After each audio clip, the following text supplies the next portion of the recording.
자, 드루킹 특검팀 수사 상황도 짚어봐야 될 텐데 특검팀이 노회찬 정의당 의원의 그 별세 이후에 처음으로 지난 주말에 드루킹을 불렀고요. 그 구속된 측근들을 계속해서 좀 줄줄이 소환하고 있다면서요? 그렇습니다. 이 특검이 고 노회찬 의원 서거 이후에 처음으로 어제 드루킹 김 씨를 불러서 조사했습니다.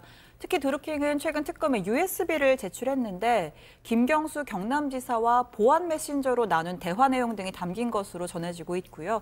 특검은 또 오늘 드루킹의 측근들로 현재는 구속된 서유기, 촛보, 트렐로 등 3명을 동시에 소환했습니다.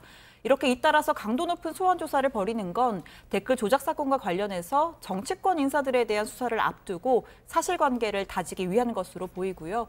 특히 서유기는 매크로 프로그램 킹크랩 시연회에 참석한 인물로 알려졌는데 당시에 김경수 지사의 참석 여부 등을 재차 물을 것으로 보입니다.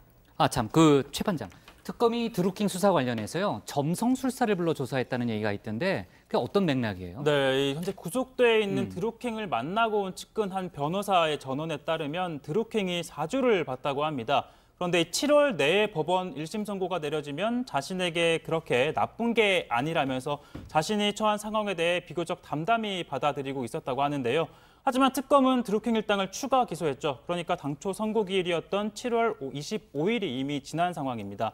측근들에 따르면 드루킹은 점성술과 예언서에 관심이 많았다고 합니다. 특검팀도 이에 대해 중국 점성술인 자미두수 전문가로 잘 알려진 점성술사 김모 씨를 최근 참고인 신분으로 불러서 조사를 했다고 합니다. 아, 그 자미두수에 대해서 반장들이 아는지 모르겠는데 사주는 뭐 잘 알 거고요.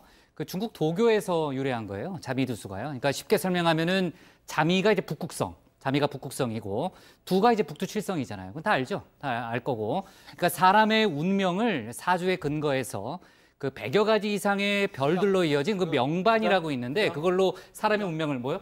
앞에서 빨리 진행하라고 지금 시간 없다고 빨리 진행을 하는데 지금. 아니 고반장이 또 그럴 줄 아네. 지금 부장이 말씀하시는데 아니 양반장이 없으니까 고반장이 그러니까요. 저는 별자리 운세로 되게 좋아하거든요. 네. 저는 정갈자리예요.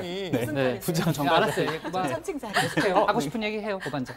해요, 알았어요. 네, 아니 최 반장이 방금 신호를 주길래. 알았어요. 부장, 예, 고반장. 아무튼 설명은 이따 다시 좀 듣겠습니다. 자, 특검이 점성술사를 부른 건요. 특검이 수사 결과를 예측해 보기 위해서 이런 게 아니라 특검이 정치인 연루 의혹을 규명하기 위해서 드루킹의 블로그나 경공목 카페에 나오는 게시물을 정확하게 이해하기 위한 판단에서입니다.